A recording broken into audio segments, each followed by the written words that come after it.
Halo semuanya, kembali lagi bersama saya Sinanot World dengan nomor NRP 50172410058 dari kelas Analisis Data Digital Geofisika B. Pada video kali ini saya akan mensimulasikan sinyal seismik buatan yang terdiri dari beberapa komponen frekuensi dari 10 Hz, 30 Hz, dan juga 60 Hz. Nah, setelah sinyal terbentuk, kita akan menganalisis spektrum frekuensinya menggunakan FFT atau Phase Fourier Transform, di mana mudahnya di saat kita akan mendengarkan suatu lagu atau sebuah musik, kita akan mendengar beberapa campuran dari banyak nada sekaligus. Misalkan dari ada bass, ada treble, dan juga ada vokal. Nah, kurang lebih sinyal seismik itu sama dengan musik atau lagu yang biasa kita dengarkan itu. Karena seismik ini memberikan juga berbagai campuran dari banyak frekuensi yang bercampur menjadi satu. Nah, masalahnya kita tuh sering melihat sinyal yang sangat acak dan susah dibaca tersebut, sehingga kita memerlukan FFT yang berfungsi sebagai ibaratkan alat yang dapat memisahkan berbagai musik-musik tadi dari beberapa komponen-komponen yang ada. Seperti saat FFT muncul, kita itu bisa membedakan bahwa adanya perbedaan dari suara bass, suara treble maupun suara vokal. Nah, kemudian juga terdapat IEFT. IEFT itu kebalikannya dari si FFT ini. Nah, dia tuh fungsinya itu kalau FFT memisahkan, ya FFT itu menyatukan kembali. Jadi ketika sudah memanipulasi sinyal di domain frekuensi, misalnya kita menghapus salah satu frekuensi, kita bisa mengembalikan lagi ke bentuk sinyal aslinya menggunakan IFFT. Nah, untuk lebih jelas ya, kita akan masuk codingannya dan simak video berikut. Oke, kita sudah kembali di MATLAB ya. Kita langsung saja untuk MATLAB ini, hal pertama yang harus dilakukan adalah melakukan 3 perintah yang sangat penting itu ini. Nah, di sini dapat kita lihat terdapat CLC, clear all, dan close all. Ini merupakan 3 perintah pembuka untuk membersihkan layar, menghapus semua variabel yang mungkin tersisa dari sesi sebelumnya yang telah kita lakukan. Nah, kemudian kita akan menginput parameter yang akan digunakan nantinya di code ini. Parameter yang digunakan yaitu adalah ini. Nah, bisa di sini fs itu merupakan sampling frekuensi, yang artinya dalam 1 detik kita akan mengambil 500 detik data. Semakin besar angka, semakin rapat juga data yang kita rekam. Nah, T ini merupakan jarak waktu antar satu sampel ke sampel berikutnya, yaitu 1 dibagi 500 yang sama dengan 0,002 detik. L adalah total jumlah sampel yang kita buat, yaitu di 1000 detik. Dan T di sini merupakan deretan waktu dari titik pertama sampai titik ke 1000 yang total durasinya di 2 detik.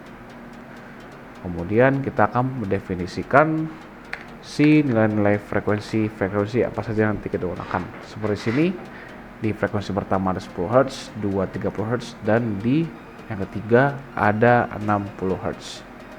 Nah, berikutnya kita akan mendefinisikan sinyal seismik dan juga noise-nya. Seperti ini. Oke. Kemudian kita akan di sini dapat lihat terdapat persamaan signal sama dengan sin 2 kali pi kali f kali t tambah 0,7 sin tanda kurung 2 kali pi kali f2 kali t tambah 0,5 sin tanda kurung 2 kali pi kali f3 kali t. Nah, di sini kita menggunakan persamaan untuk membuat sinyal kita, yaitu sin tanda kurung 2 kali pi kali f kali t. Nah, persamaan ini merupakan persamaan standar yang digunakan dalam gelombang sinus dengan frekuensi f, di mana kita menggabungkan 3 gelombang sekaligus, yang dimana komponen 10 Hz itu mempunyai amplitudo penuh yaitu 1, sedangkan 30 Hz punya amplitudo 0,7 dan 60 Hz mempunyai amplitudo 0,5. Nah, angka-angka ini tuh mempresentasikan seberapa kuat masing-masing komponen frekuensi dalam sinyal. Kemudian kita akan seperti ini. Oke. Di sini terdapat fungsi random pada noise sama dengan 0,5 kali random tanda kurung size T. Jadi random ini tuh menghasilkan angka-angka acak dengan distribusi normal, yaitu mensimulasikan gangguan atau noise yang selalu ada di rekaman lapangan nyata. Seperti contohnya ada angin, kendaraan lewat, ataupun gangguan elektronik pada alat. Kemudian kita akan mengalihkan 0,5 supaya noise tidak terlalu mendominasi sinyal. Kemudian terdapat juga seismic underscore trace, di mana ini merupakan sinyal seismik akhir yang akan kita analisis nantinya. Kemudian tampak seperti ini. Nah, di sini kita masuk ke bagian plot untuk plotting dari hasil sinyal tersebut ya, dimana terdapat fungsi figur yang membuka jendela grafik baru dan juga terdapat perintah plot yang akan menggambar grafiknya. Dengan ketentuan di sini saya menggunakan warna hitam, ketebalan garis 0,8. Oke. Kemudian kita coba run dulu deh.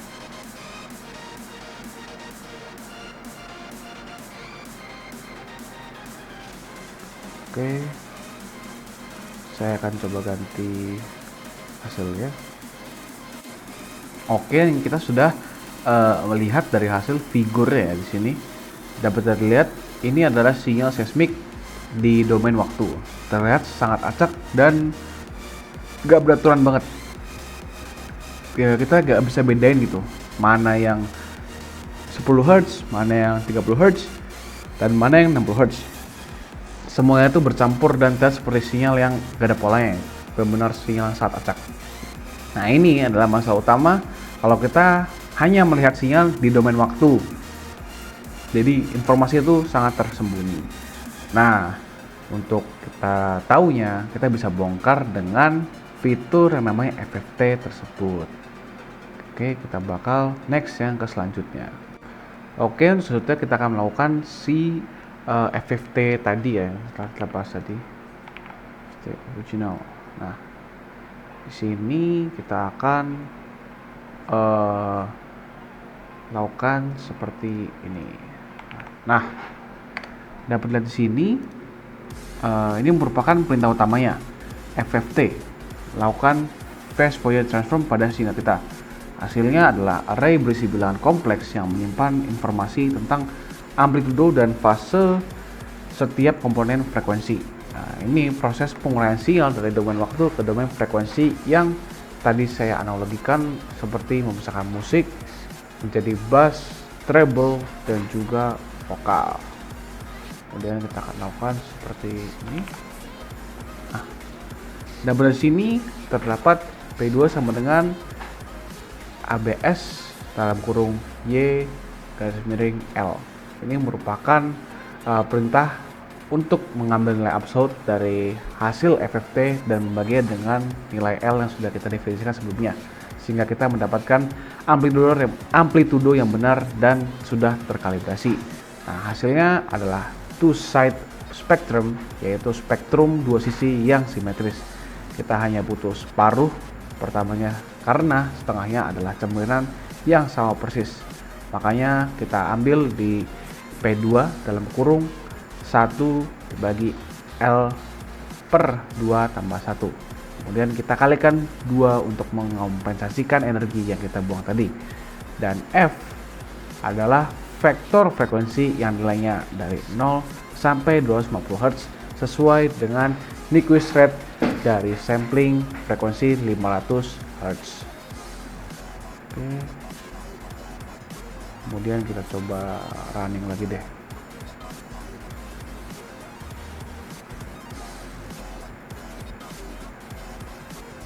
Ups.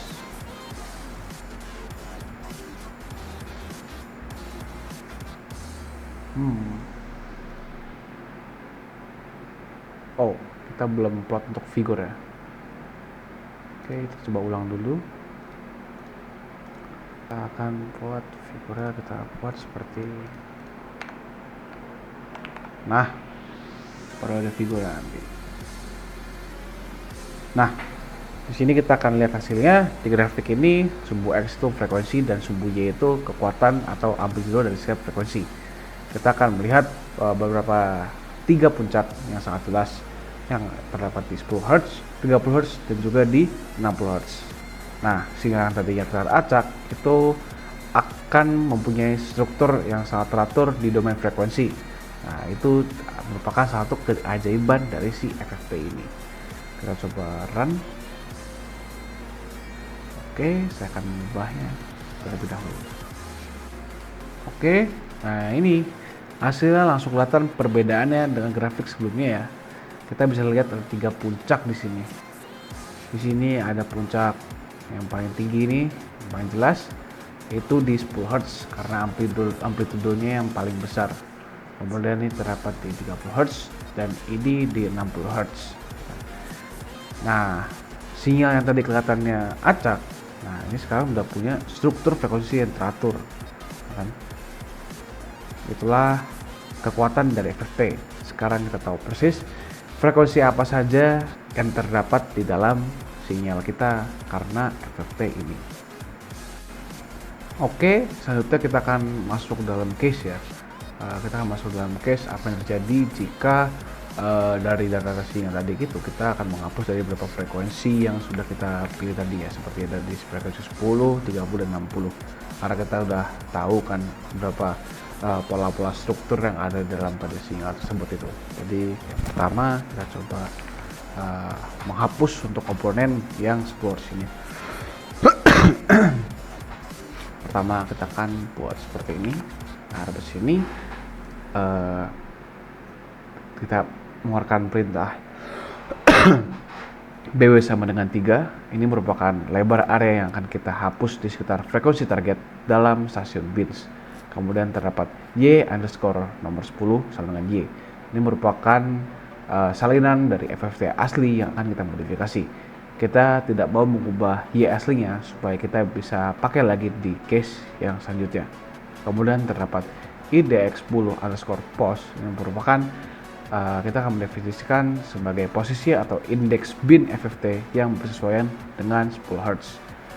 Rumusnya adalah frekuensi dikali L dibagi Fs lalu ditambah 1 karena MATLAB itu menghitung mulai dari indeks 1. Kemudian terdapat IDX10 underscore NEG atau neg atau negatif, itu merupakan posisi cerminannya di sisi frekuensi negatif. Kemudian kita buat seperti ini. Nah, di sini ini merupakan inti dari proses filteringnya.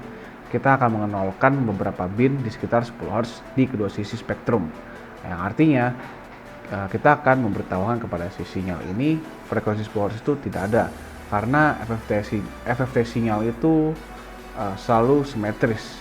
Kita harus hapus di kedua sisinya supaya hasilnya benar saat dikembalikan ke domain waktu.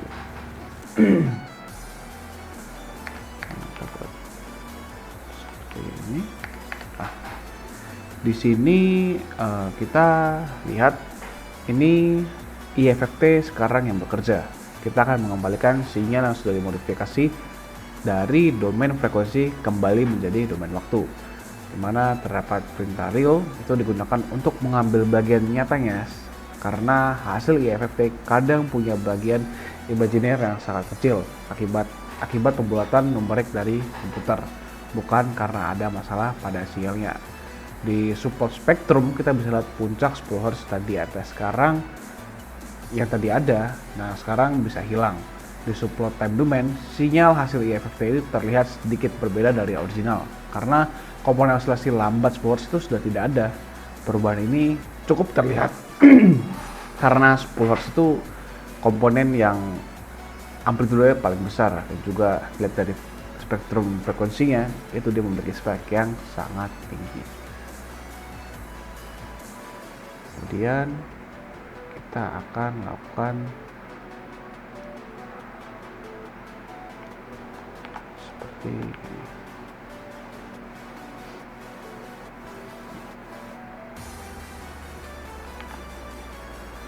Nah, di sini kita akan memplot hasil-hasil dari perubahan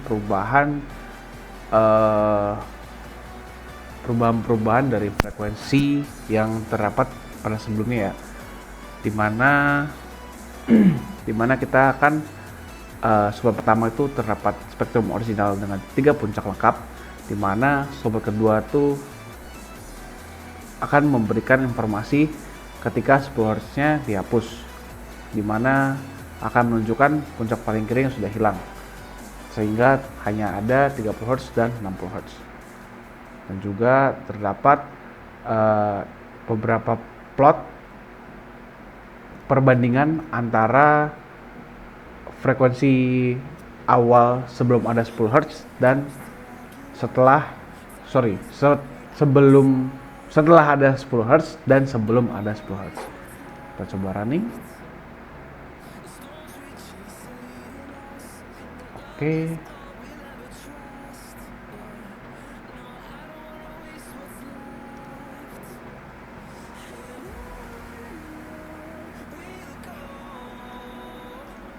Sepertinya masih ada yang salah. Sebentar. Kita coba cek kembali.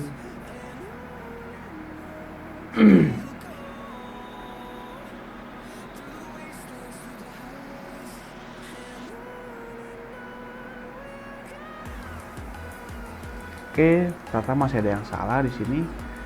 Coba sebelum kita masuk ke sini, ada yang kurang. Kita belum masukkan spektrum setelah menghapus 10 Hz ya.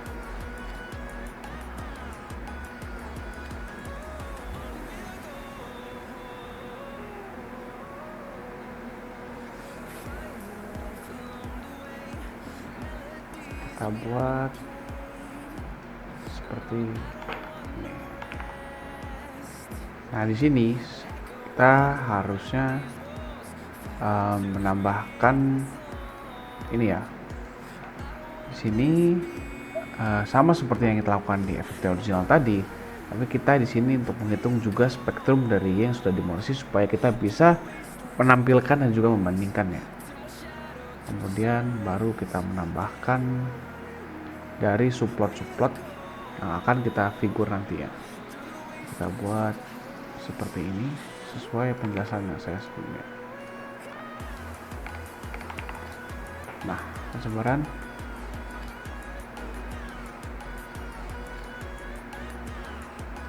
Nah,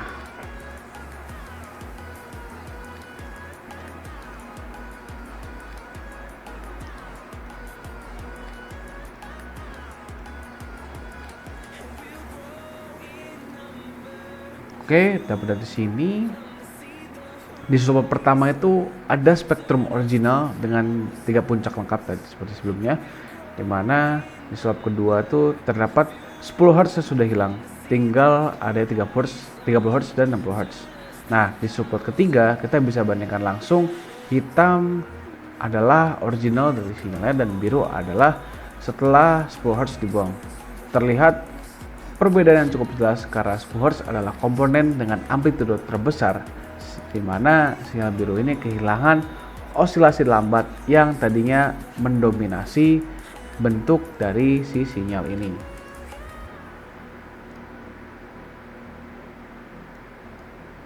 Oke, kita akan next ke case yang berikutnya. Oke, kemudian kita akan lanjut saja ke case yang berikutnya, yaitu case kedua, di mana kita akan menghapus komponen 30 Hz nya. Kita langsung saja. Nah, dimana proses dan logika kodenya itu persis dengan case yang sebelumnya ya. Jadi di sini hanya ada perubahan di bagian pendefinisian y sama dengan di sini kan y sama dengan nomor 10. Kita bisa mendefinisikan dengan y sama dengan nomor 30. Kita akan buat jadinya seperti ini. Nah, yang juga sekalian kita akan buat untuk yang case yang terakhir, case di 60 Hz. Kita buat jadi seperti ini. Dan coba running.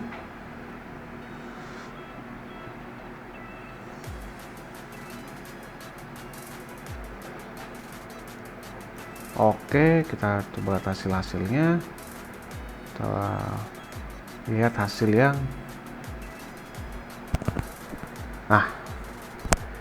dapat di sini pada penghilangan di frekuensi 30 Hz. Ini 30 Hz di mana titik tengahnya itu hilang, sementara 10 Hz dan 60 Hz itu tetap ada.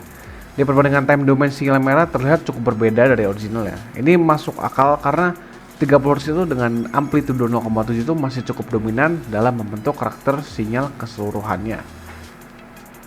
Nah, kita kemudian coba kita lihat geser ke yang 60 Hz.